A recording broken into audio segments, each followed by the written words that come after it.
Buenas noches. La verdad que la economía nos está dando unos sopapos importantes con la inflación, con esto de que, por supuesto, ante semejante escenario no tenemos crédito. ¿Qué pasa con las expectativas? Ahora las empresas que facturaron más de 300 millones de pesos tienen que hacer un pago extraordinario, una especie de adelanto, que no sé si será adelanto o si será, bueno, esas cosas como el impuesto al cheque, ¿no? Que es una sola vez y después se repite in eterno, históricamente. Mientras tanto nosotros que no facturamos ni siquiera los pesos que necesitamos para poder vivir dignamente, ¿cómo nos movemos en esta economía? ¿Qué expectativa tenemos?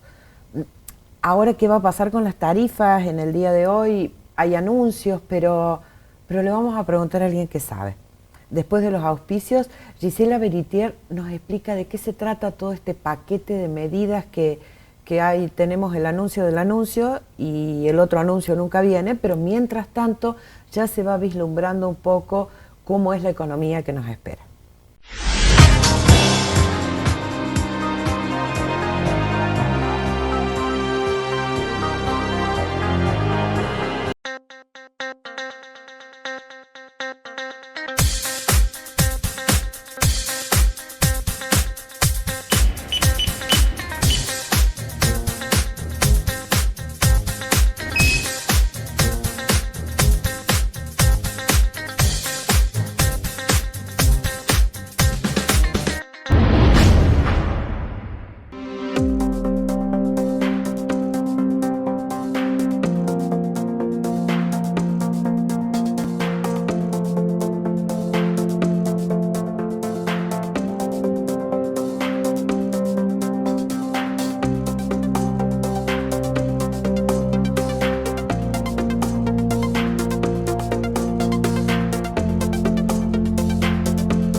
Buenas noches, ¿cómo estás? Gisela, gracias por estar acá. No, muchas gracias, Viviana, y gracias por la invitación. Contanos, ¿qué es esto? ¿A dónde estamos? A ver, ¿a dónde estamos? Es importante hacer un repaso también y un diagnóstico de todo lo que ha pasado en todo este tiempo, ¿no? Porque a una pandemia, a una salida de la pandemia, que luego vino la guerra entre Rusia y Ucrania, que disparó todos los precios internacionales, impactando también en el precio de los combustibles y del gas, se dio una situación de errores no forzados del gobierno en donde renuncia el ministro Guzmán por Twitter, ¿no? Esto produjo un descalabro. Veníamos también de una crisis económica, financiera, porque había empezado a haber una corrida con los bonos en pesos y también una crisis social producto de que no podemos repuntar, ¿no? La crisis política al frente de todos. En ese contexto renuncia Martín Guzmán por Twitter y esto terminó de descalabrar todo. Si se le suma también una ministra Batakis que duró 7 días, bueno, terminó de complejizar toda la situación, ¿no? En lo cual hemos visto que durante el mes de julio, ante toda esta incertidumbre, las remarcaciones de precios estuvieron en la orden del día, ¿no? Te freno ahí. ¿El problema es político o es económico? Yo creo que ahí en el mes de julio teníamos estas crisis, pero el problema central allí es político, por eso también asume un ministro que es político, ¿no? En definitiva, se termina de jugar el gobierno. Pero el descalabro se da por la política más que se da por la económica. política, ¿no? Porque en definitiva veníamos con la situación económica, pero se termina de disparar dólar blue que llegó a los 350 pesos. La inflación, que empezaron a haber remarcaciones por la incertidumbre a diestra y siniestra de no saber qué va a pasar, ¿no? No hay parámetro de precios. No había parámetros de precios, ¿no? Incluso empresarios pymes me llamaban y me enviaban los volantes de las remarcaciones que les venían de sus proveedores y algunos les decían no te vendo porque no sé qué precio poner. Entonces en esa situación terminó lo que pasó la semana pasada con una inflación de un 7,4% en un mes y con proyecciones de distintas consultoras de que no solamente va a superar el 90%, sino consultoras como Fiel, por ejemplo, están estimando un 111% de inflación para fin de año. Esto la verdad que no tiene carácter predictivo, pero sí influye muchísimo en las expectativas.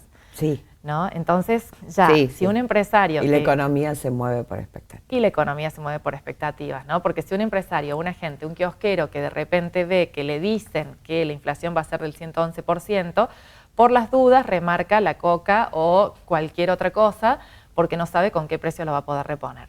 Entonces, todo esto se va dando en un efecto dominó que... Bueno, uno cuando ve el nuevo superministro, bueno, cuáles son las medidas que ha tomado, en realidad vemos que ha tomado medidas para una situación urgente, que es el tema de las reservas del Banco Central, que siempre explicamos aquí que, bueno, que las reservas del Banco Central, para que nos entienda la gente, es como la rueda de auxilio, ¿no? Es como la rueda en donde en realidad todos los golpes amortiguan, como cuando uno va a estacionar en un estacionamiento y tiene la rueda esa que está esperando y que amortigua ese golpe, ¿no? Bueno, esto sería así. Las reservas internacionales funcionan de ese modo. El tema es que cada vez tuvimos exportaciones récord en el país. Sin embargo, las importaciones, producto de la plata que se tuvo que ir a energía o el mismo crecimiento económico que demandó importaciones en los sectores productivos, la reactivación del turismo, pago de deuda, intereses de deuda, llevó a que las reservas netas fueran casi nulas, ¿no? Entonces esta situación va en contra incluso de lo que pide el fondo. ¿Cuánto gastamos de esas reservas en importar energía, ya sea gas? Mira, para que tengas una idea, lo que se gasta lo que se gastó y lo que se va a gastar no alcanzan las reservas. Por ejemplo, en este mes de agosto tenemos importaciones de energía del orden de los 1.500 millones de dólares y las reservas netas están en el orden de los 700 millones de dólares. El ministro Massa tomó medidas urgentes para poder adelantar exportaciones, más tomar préstamos internacionales, más algunos repos con respecto al sistema financiero para poder fortalecer justamente las reservas. Pero al 30 de septiembre, por ejemplo, el Fondo Monetario nos estaba pidiendo unas reservas netas de unos 5.500 millones de dólares. Claramente no llegamos. Claro. no estamos llegando con las metas que nos puso el fondo. No nos estaría faltando. Y esta es la duda. Los 5.500 nos estarían faltando. No es que nos estaría faltando una parte. Exacto, bueno, pero esto es lo que está mirando el mercado, ¿no? Y esto es lo que están mirando también los distintos sectores inversores y financieros y que son los que influyen después en lo que es las cotizaciones paralelas, las cotizaciones de los dólares financieros y sobre todo la incertidumbre que sigue en el mercado. Lo que se ve es que este ministro ha tomado eso, que es muy urgente, pero no se han visto medidas contundentes con respecto a la inflación. El dato de inflación del jueves pasado ya nos muestra que hemos entrado a un régimen de alta inflación donde todo se acelera. Las expectativas, las remarcaciones, la huida del dinero. Y por se espiraliza, tanto, como dicen ustedes los economistas. Se espiraliza, manejas muy bien los términos. Y bueno, y esto causa también un adelantamiento de todo. Y no se ve que haya una medida integral de un plan de estabilización integral que demandaría una situación de la gravedad como esta, ¿no?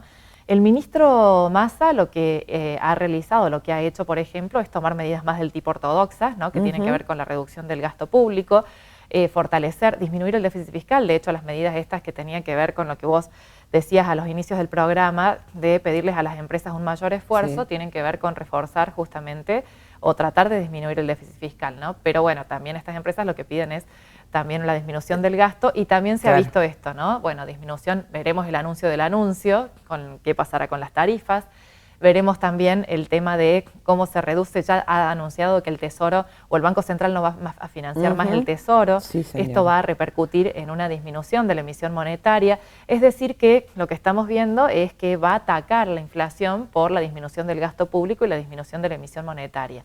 Pero aún así, quedan otros factores. Bueno, a esto voy, ¿no? La verdad que en este momento donde está todo tan disparado, esto funciona pero con un rezago de unos 6 meses. Pero mientras tanto venimos con una inercia inflacionaria que es muy difícil de detener. Y te doy un ejemplo concreto, la ley de alquileres. Claro, ¿no? Está ahí. ¿Y qué hacemos? Que trae inflación pasada, ¿no? Entonces de repente, si yo disminuyo en 6 meses la inflación y paso de una inflación de un 7% a una inflación del 2%, pero tengo una ley de alquileres donde vos y yo tenemos que pagar alquileres a una tasa de un 80% porque viene atrasado, y la persona que alquila un local, la persona que alquila un negocio, la persona que alquila su casa, la persona que se sigue espiralizando. No. Entonces el tema es ¿qué hacemos, no? Van a pasar, hoy, bueno, ya van a ser cerca de 15 días que asumió el ministro, ¿no? Creo que el miércoles se cumplen 15 días. 14, 15 días, con lo cual está dentro del periodo de gracia con el cual puede realizar las grandes medidas, ¿no? El tema es, bueno, todavía no tenemos viceministro. Por ejemplo. Claro, que era Rubinstein, pero no sé, por los Twitter, por esto, por lo otro. Para algunos se está demorando mucho algunas medidas que si no las aplica en el plazo muy cercano, donde todavía tiene legitimidad, donde todavía donde asume con ha tenido como poder, determinados gestos que demuestran una manera diferente a lo que venía teniendo el gobierno, ¿no? Esto de sentarse con la mesa de enlace, esto de... Bueno, pero no son solo gestos. O sea, necesitamos acciones. Ha demostrado libertad política para moverse. De hecho, reunir los distintos ministerios para que actúen coordinadamente, que era uno de los problemas, ¿no? Que todos los ministerios actuaban todas como cooperativas independientes, donde cada uno hacía lo que le parecía y trabajaban en descoordinación. Bueno, esa primera situación se ha visto con una unión y una coordinación de todo esto. Pero ahora falta ¿qué pasa, no? Me gustó tu caracterización del anuncio, ¿no? Necesitamos ver el anuncio para ver, bueno, ¿a dónde vamos, no? ¿Qué plan de estabilización? Sí, además me parece que está bien, las medidas que propone hasta ahora son ortodoxas comparadas con lo que venía, pero esto de que por cuentagotas, un día una cosa, otro día otra, después vamos a ver lo otro, hasta carece de seriedad. Bueno, hay que sentarse y decir, bueno, vamos a hacer esto, vamos por este camino. El tema es que ya no hay tiempo para tomar ningún atajo, ¿no? Y la verdad es que tenemos ahora, bueno, al jugarse, digamos, el que asuma uno de los fundadores del Frente de Todos en una cartera como esto, es la bala de plata, ¿no? Sí, desde lo político, Massa se juega su pellejo. Totalmente. Esto es así. Totalmente, desde los planes presidenciales hasta no presidenciales. La política es el arte de lo posible y todo, pero digo, asumir semejante ministerio, hacerse cargo de tantas áreas, porque no es solamente el Ministerio de Economía, sino que esto que decís vos, todos gravitan alrededor de esto y poder manejarlas en una situación como la que le toca, sí, se juega el pellejo. Exactamente. Entonces, por eso es clave todo esto, ¿no? El hecho de generar una oferta de dólares consistente para fortalecer las reservas.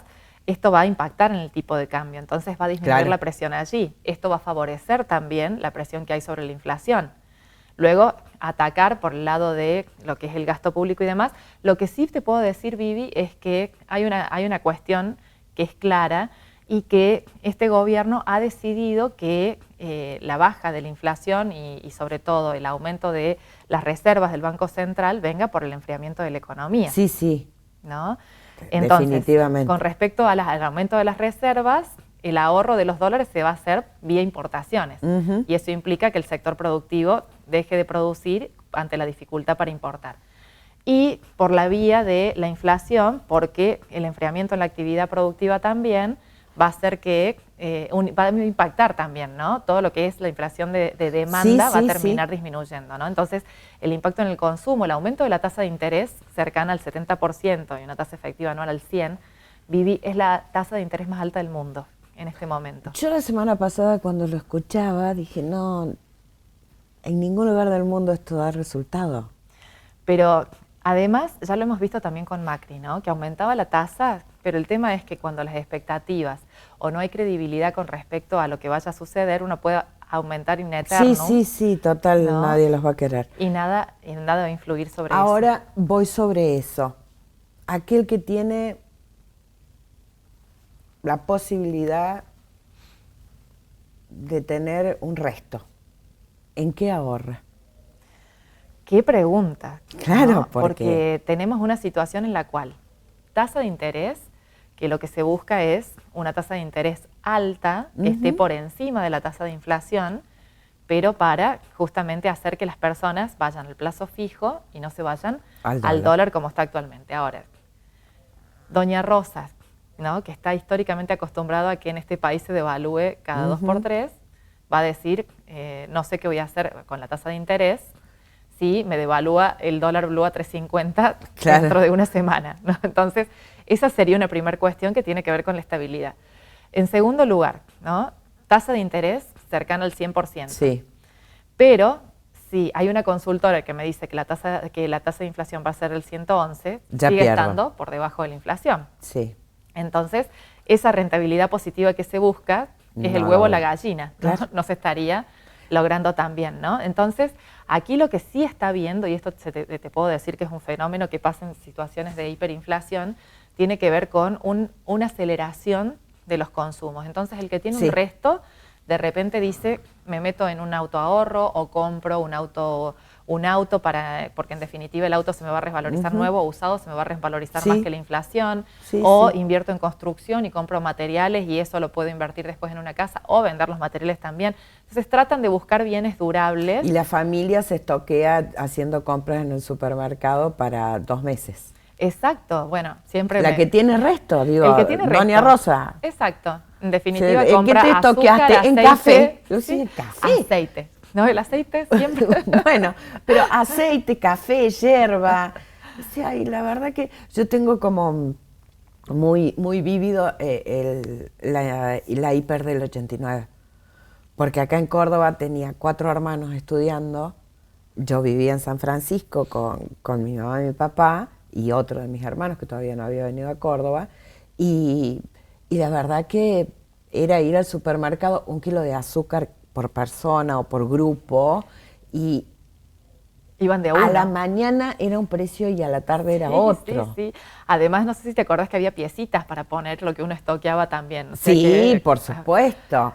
Pero lo tengo como tan, bueno, vamos juntos, vamos los 3, papá, mamá y yo, y bueno, pasa vos primero por la caja, después vos, comprá esto, hay que mandar a Córdoba, que están los...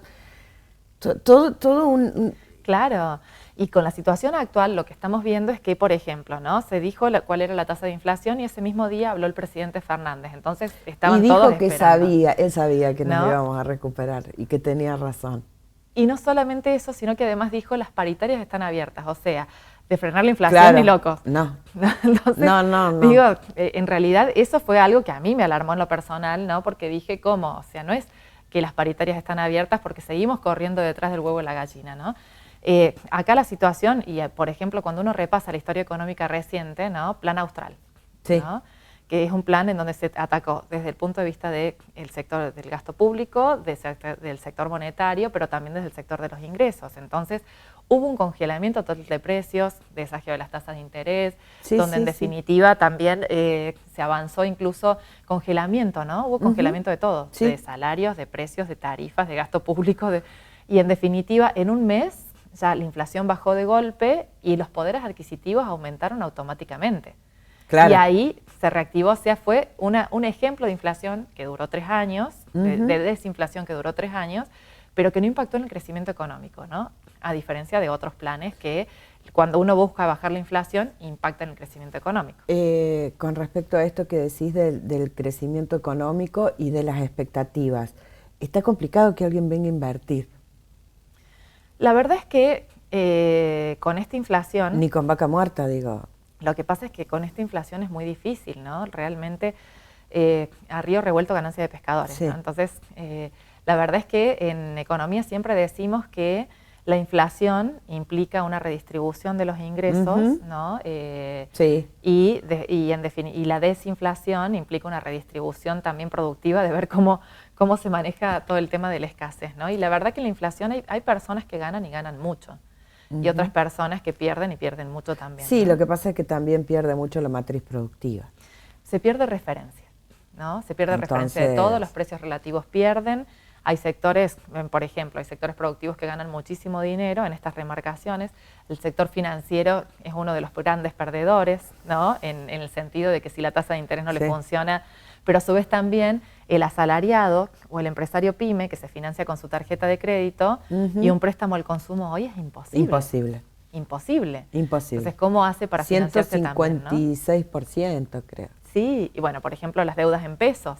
Claro. ¿No? Entonces, las deudas en pesos con una tasa de interés, el financiamiento de las tarjetas de crédito, que a principio de año estimaban una inflación del 60 y van a terminar en una inflación entre el 90 y el 100, bueno, esos sectores van perdiendo también, ¿no? Entonces, creo que bueno, allí el hecho de poder bajar la inflación para fomentar todo lo que es una claridad en el tema de las inversiones es fundamental. Y el tema de las tarifas, porque como estamos no podemos seguir, definitivamente. Yo tengo familiares que tienen propiedades en Capital Federal y les da vergüenza lo que pagan. ¿Qué plan porque veremos, realmente ¿no? es una vergüenza. ¿Qué plan veremos, no? Por no usar esa propiedad durante un mes, llega una boleta de 80 pesos. Exacto. Y tenés una propiedad en las sierras de Córdoba y no la usás durante un mes y te llega una boleta de 1.500 pesos. Exacto. No prendiste la luz en ninguno de los dos lugares. Hay algo que no está bien. ¿no? Realmente hay un nivel de desfasaje y en definitiva... yo la verdad que me sorprendo a mí misma por lo que voy a decir, pero debo parafrasear a Prat Guy. No puede ser que paguemos de luz una pizza. Bueno, la situación no puede que se ser. Vive ahí en ningún lugar Buenos del Aires mundo es, tremendo, es eso. No, totalmente. 1.500 pesos cuesta, Totalmente. Entre 1.000 y 1.500 pesos una pizza en cualquier bolichón o pizzería. Es lo mismo que pagás de luz mensual. Entonces voy a decir, no, hay algo que no está bien. El tema es qué veremos, ¿no? En el anuncio de los anuncios. Porque sí. En definitiva, bueno, eso se tiene que ver ahora. Y también tenemos que ver dónde se va a lograr esa mayor equidad, ¿no? Primero, bueno, la quita de subsidios que va a afectar teóricamente a esto, ¿no? Y bueno, una cuestión tiene que ver con poder adquisitivo, pero la otra cuestión tiene que ver con el federalismo, ¿no? Sí, por supuesto. Bueno, la nueva secretaria de Energía, que es salteña, veremos si en realidad está con el ojo puesto en esto, ¿no? Bueno, la verdad que cuando uno lee el currículum y ve, estuvo mucho tiempo en la Unión Industrial Argentina, trabajó mucho tiempo en el frigorífico de Brito, está con el tema de la producción y es del interior, entonces bueno, ojalá que eso nos ayude un poco. No te olvides que también hay muchas cuestiones políticas por detrás. Sí, ¿no? sí, por supuesto. Así que por eso hay que ver cómo termina siendo, pero sí es claro que el tema de las tarifas es un ítem dentro de lo que es el gasto público que consume muchísimo. Exacto. Ahí es un punto que si queremos disminuir el gasto público hay que ir por ese lado, ¿no? Pero no es menos cierto que siempre ha sido una brasa caliente para todo gobierno de ver justamente cómo se distribuyen, porque ahí también se juegan en cierta manera, provincia de Buenos Aires, la base electoral, ¿no? Y sí, tenemos el 40% del electorado del país. Exactamente. Por eso te decía que la cuestión política acá... Sí, estos que hablan solo de economía sin tener en cuenta el escenario político no estaría... se estarían olvidando de una pata importante. Exactamente. Muchísimas gracias, como siempre se nos va el tiempo y nos quedan cosas, pero... Bueno, estoquearse cada uno en lo que puede. Ese sería el consejo para que el que nos está mirando. Y la verdad que si alguno tiene un resto y demás, bueno, los salarios van a perder indefectiblemente y van a seguir perdiendo. No se ve que en definitiva haya un plan que sea antiinflacionario, por lo menos por los próximos 6 meses, ¿no? O sea, lo que se ha decidido recorrer hasta ahora implica que lo vamos a ir viendo en los próximos 6 meses y luego en los próximos 6 meses y va a ser como una desinflación gradual. Mientras tanto, bueno... Ay, qué déjà vu lo de los semestres, ¿no? Sí. Todos. La verdad, siempre son semestres. Ay, por favor, no salimos de eso. Ni en economía. Ni en economía, por favor. Muchísimas gracias. Gracias, Vivi. Ya sabemos entonces de qué se trata esto de la economía, de la inflación, de la tasa de interés. Mira, a mí mi abuela siempre me decía, nunca hay que gastar más de lo que entra. Así que la verdad que ajustarnos un poco a eso y empezar a cuidar un poco eso no estaría mal, ¿no? Porque claro, sí, usted me va a decir, bueno, ¿pero qué tiene que ver la economía de mi casa con todo esto de lo que hablamos, ¿no? Y eso que no nos metimos en el contado con liqui y todo lo demás. Y sí, tiene que ver, porque cuidar y tratar de no gastar más de lo que nos ingresa es también una forma de manejar toda una economía. Evidentemente en la Argentina hemos gastado mucho más de lo que nos ingresaba y ahora estamos pagando las consecuencias. Así que a cuidar un poco más. Buena semana, buenas noches.